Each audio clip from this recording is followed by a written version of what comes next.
জুলাই মাসের অভ্যুত্থানে শেখ হাসিনার দীর্ঘ ১৫ বছরের শাসনামলের অবসান ঘটে। এরপর থেকে ধীরে ধীরে সামনে আসতে থাকে শেখ হাসিনা তার পরিবারের অসংখ্য দুর্নীতির অভিযোগ। আর এসব অভিযোগ থেকে বাদ পড়েনি শেখ হাসিনার ভাগ্নে যুক্তরাজ্যের সাবেক মন্ত্রী টিউলিপ সিদ্দিকও।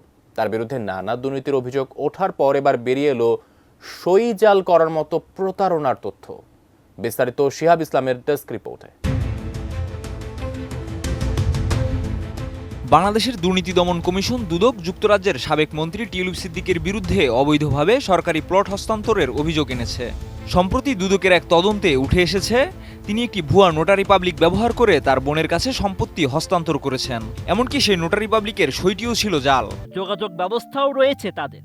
তারা খাবার সঞ্চয় করে আবার পচে যাওয়ার সম্ভাবনা।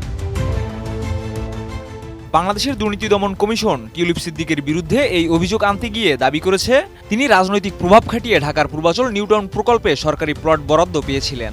দুদকের তদন্ত অনুযায়ী টিউলিপ সিদ্দিক সরকারি জমির প্লট তার ও তার পরিবারের জন্য বরাদ্দ করার সময় আইন ভঙ্গ করেছেন। অভিযোগে আরও বলা হয়েছে টিউলিপ সিদ্দিক তার বোন আজমিনা সিদ্দিককে একটি ফ্ল্যাট হস্তান্তরের জন্য ভুয়া নোটারি পাবলিক ব্যবহার করেছেন। এই নোটারি পাবলিকের আইনজীবী গাজী সিরাজুল ইসলামের সিল ব্যবহার করা হয়েছিল, তবে তিনি এই নোটারি পাবলিকের সঙ্গে সম্পৃক্ত হওয়ার বিষয়টি অস্বীকার করেছেন। ফিনান্সিয়াল টাইমসের এক প্রতিবেদনে জানানো হয় এই ঘটনা ঘটেছিল ২০১৫ সালে, যখন টিউলিপ সিদ্দিক ব্রিটিশ পার্লামেন্টের সদস্য ছিলেন। তখন তিনি মন্ত্রীর পদে ছিলেন না। দুদক অভিযোগ করেছে তার এই জালিয়াতির উদ্দেশ্য ছিল সম্পত্তির প্রকৃত মালিকানা গোপন রাখা।